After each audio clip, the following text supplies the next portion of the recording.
Some viewers may find the following video disturbing. Viewer discretion is advised. Since at least 1000 BC, and likely before that, the world has seen its fair share of cults and cult activities. Though it wasn't until the 1970s, when cults were at their golden age, that they became a thing to be cautious of. During this time, societal upheaval and changing cultural attitudes led to young people in the United States and Canada to question their goals and purposes in life, making them easily impressionable and open to being swept by outlandish beliefs. In the 1970s and the 1980s, one of Canada's most horrific criminals reigned over his own cult he called the Anthill Kids cult. Though seemingly quiet and introverted, the Anthill Kids were manipulated and brainwashed into years of endless and brutal torture, all at the hands of their leader, Roch Thériault. Roch Thériault's early childhood fascination with the apocalypse, accompanied by the belief that he was the Messiah, caused pain and suffering to each and every member of his cult. This is the case of Roch Thériault and the Anthill Kids cult. Section 1. Roch Thériault's background. Born on May 16, 1947, Roch Thériault was described as being a bright young boy with a curious mind. He was raised as a Catholic in Saguenay, Quebec, Canada, surrounded by a French-Canadian family. In his adolescent years, he became fascinated with the Bible, the Hebrew Bible in particular. Being a teen in the 1960s, this was rather unusual, and as intelligent as he was, he dropped out of school in 7th grade and began teaching himself more of the Old Testament. At this point, Roch believed the war between good and evil was approaching, and he feared the end of the world. As he approached adulthood, he converted from Catholicism to the Seventh-day Adventist Church and began living by their rules. Initially, Roch was living a rather holistic lifestyle. The church encouraged its followers to adapt to plant-based lifestyles and shun tobacco and alcohol.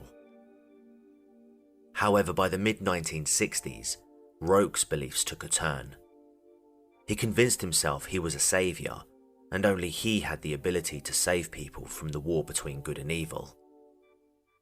He organized a number of seminars for Adventists, and with his charismatic disposition, he was able to convince several people to leave their lives behind and join his newfound religious movement, the Anthill Kids cult.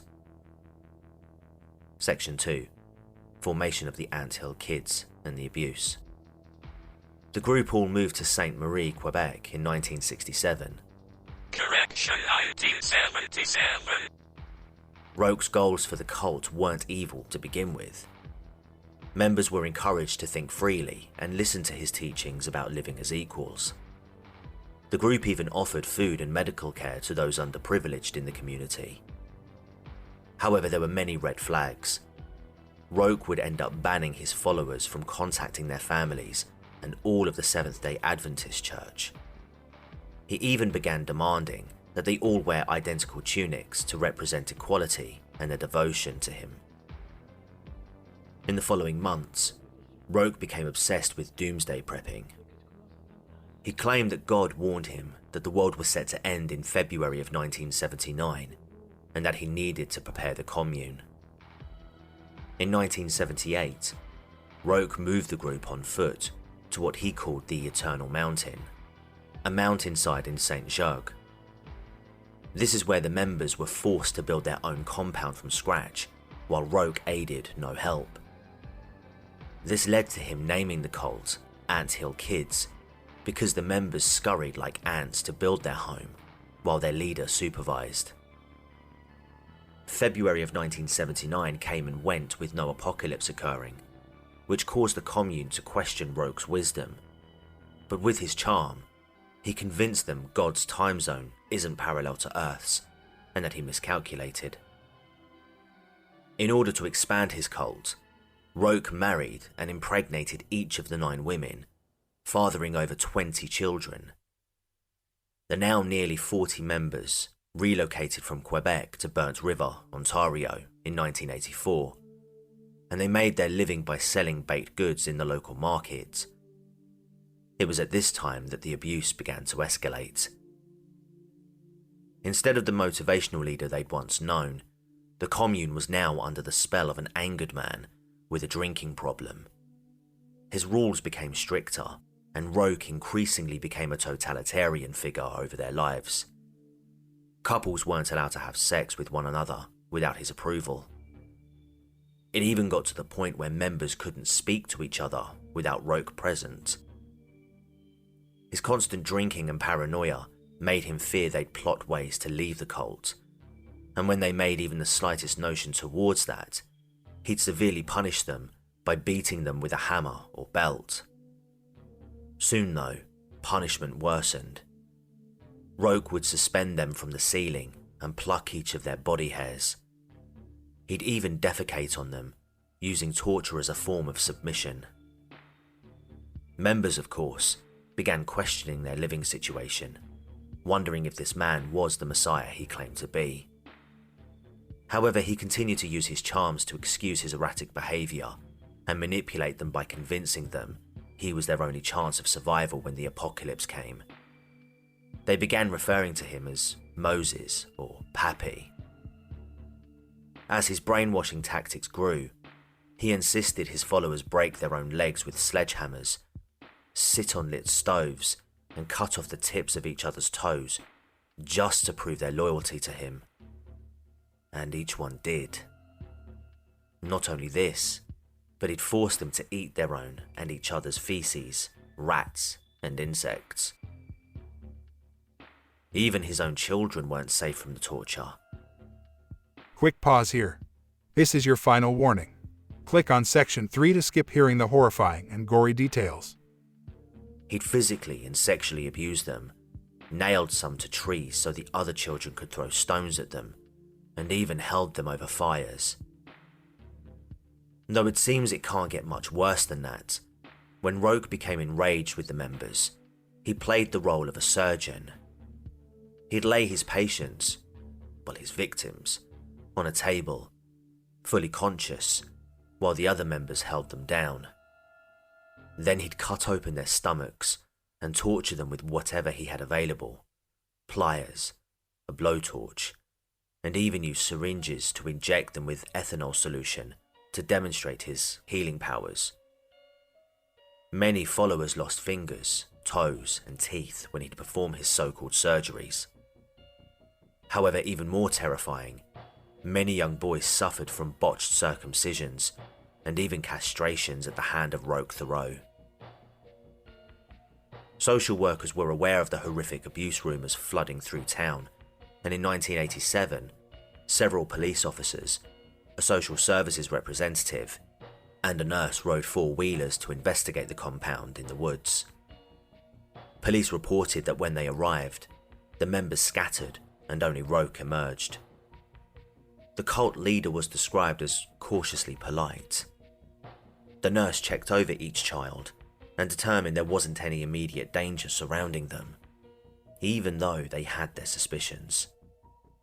And since Roch officially registered the commune as a church, the police were legally unable to investigate the adults. It's unclear who endured the worst of Roch's wrath, but Solange Boilard suffered an excruciatingly painful death. In 1989, she complained to Roch of a stomachache. Roch's solution was to cleanse her body through one of his surgeries. He laid her on the table, naked, and punched her in the stomach several times. He then performed a crude enema on her by shoving a tube up her rectum and pouring olive oil and molasses into the tube. Next, he cut open her abdomen and began ripping out parts of her intestines with his bare hands. Roch then made Gabrielle Lavallee stitch her wounds closed, and another member shoved the same tube down her throat and forced her to blow through it. Unsurprisingly, Solange died the following day from the extensive and absolutely brutal damage inflicted upon her. However, Roch wasn't finished with her. As many times before, He professed his powers of resurrection and attempted to revive her by boring holes into Solange's skull with a drill. Then he had other members, including himself, eject into the cavities. When Solange didn't magically awake, Roch buried her corpse a short distance from the commune. His other known murder victims include 2 of his own children. One was murdered during a failed circumcision, and the other died when Roch left him outside to freeze in the middle of a blizzard.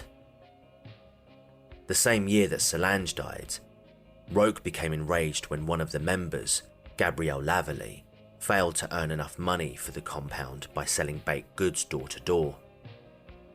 Gabrielle had previously endured many injuries from Roch. Some include her genitals being burned from blowtorches, 8 of her teeth forcibly removed, and even a hypodermic needle breaking in her spine. The final straw was when Roch sliced off parts of her breast.